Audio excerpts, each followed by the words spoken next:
A misteriosa mulher da Ilha do Meio. Essa história foi me passada pelo meu amigo também pesquisador de mistérios, Ney Leme. Um caso revelado ao público pelo respeitável ufólogo Vitório Pereira. Segundo as palavras de Pereira, a mulher da Ilha do Meio, ao contrário do que muitos possam imaginar, não é uma lenda urbana. Trata-se de uma história real e intrigante, com perfil ufológico, que fez parte, e creio ainda faz, dos anais da Polícia Civil Federal e Interpol do Estado do Pará. O caso, até recentemente, era desconhecido do público e me foi entregue diretamente pelo amigo coronel William G. Holanda, alguns meses após a Operação Prato, disse Vitório Pereira. Este é o caso de uma estranha mulher chamada Elizabeth Kemneberger. Se as metrópoles guardam as suas lendas urbanas e os rincões do interior do país juntam suas ocorrências inusitadas atribuídas ao folclore e às crenças religiosas, as lendas litorâneas também se estendem pela imensa costa marítima brasileira e do Pará, região amazônica, terra de sons estranhos da Operação Prato e inúmeros avistamentos de OVNIs e até criaturas exógenas. Nos chega mais um caso ainda sem explicação, pesquisado por Vitório Pereira, que teve contato direto com as fontes primárias de informação no passado. Trata-se da história de uma estranha mulher estrangeira chamada Elizabeth Kemneberger, que durante algum tempo residiu na região norte do Brasil. Através de um amigo de família conhecida na capital paraense, ela teria chegado em Belém durante o ano de 1975, vindo de Salvador, Bahia. A desconhecida, cuja origem não se sabia ao certo se era francesa ou suíça e que seria chamada apenas de Beth, declarava que estaria providenciando a sua naturalização brasileira.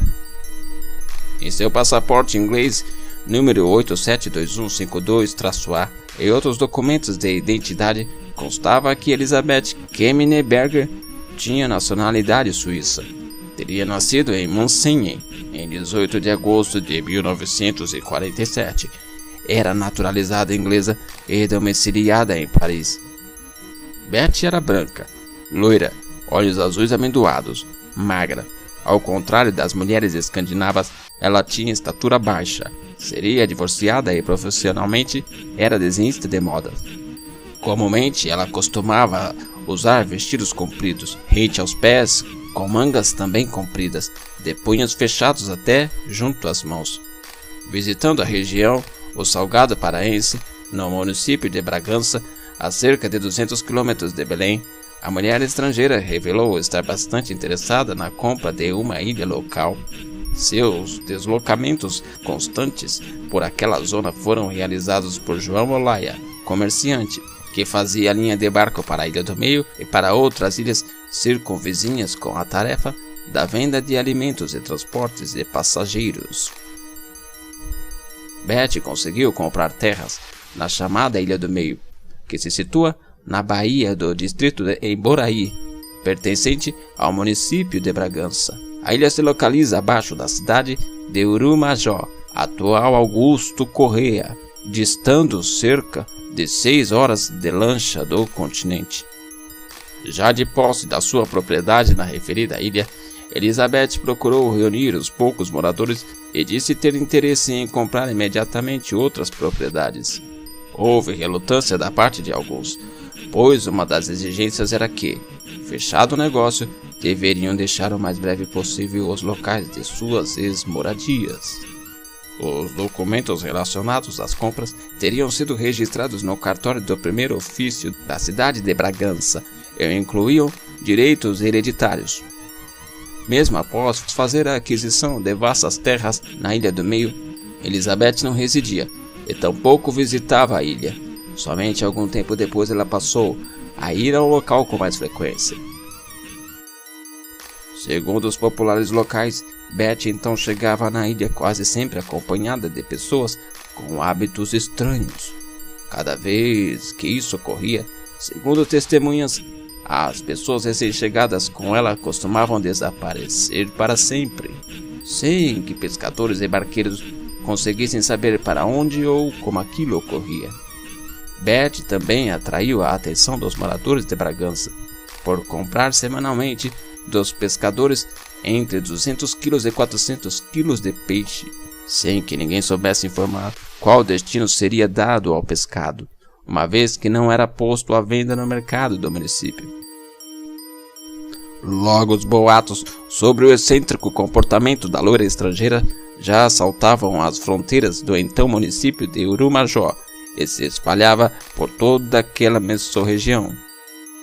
A alta compra dos peixes levantou as suspeitas de que a mulher estivesse acobertando um bando de guerrilheiros na Ilha do Meio. As informações chegaram até o capitão militar Wirangé Holanda, que naquela mesma época servia a FAB e comandava uma investigação militar na região, a chamada Operação Prato. Ao tomar conhecimento do fato, a princípio, Holanda suspeitou que Elizabeth pudesse estar envolvida com o movimento de guerrilheiros ou contrabando de armas. Teria ele então, com apoio de voluntários locais, deslocado alguns militares até a Ilha do Meio para realizar averiguações e buscar mais informações sobre as reais atividades daquela mulher. O grupo conseguiu encontrar a cabana de Betty na ilha, abandonada, em estado precário e com poucos utensílios no seu interior.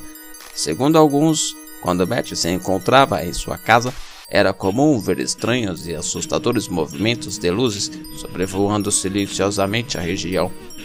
Alguns diziam que as luzes eram como pequenas luas que desciam sobre a ilha. Quando isso acontecia, Betty costumava sair às altas horas no meio da noite a percorrer os campos. Ela teria sido advertida várias vezes para evitar aquelas caminhadas, pois ali transitavam serpentes e outros animais selvagens, mas sempre ignorava os avisos. Em muitas ocasiões, Betty era vista tarde da noite, caminhando sobre as areias da praia, totalmente despida. Tudo isso chocava a população local, que não conseguia compreender o discrepante comportamento da estrangeira. E assim, cada vez mais desconfiados da mulher, por vezes temerosos e, além disso, receosos das atônitas luzes celestiais, por 2 ocasiões, pescadores locais denunciaram à polícia sobre as estranhas ocorrências. Na primeira delas, Betty prestou depoimento, mas por falta de provas e por não ser constatado nenhum crime, ela teria sido liberada em seguida. Já na segunda apreensão, quando ela teria sido levada por agentes federais para se explicar em Belém, aconteceu algo bastante inusitado. No caminho para a delegacia, junto com alguns guardas, assim que chegaram na cidade, Elizabeth disse que precisava ir com urgência ao banheiro. Após alguns minutos, quando foram procurá-la, ela havia sumido. Comentou-se que ela poderia ter subornado os guardas para poder fugir. Depois desse fato, ela nunca mais foi vista. E essa história continua até hoje, um grande mistério.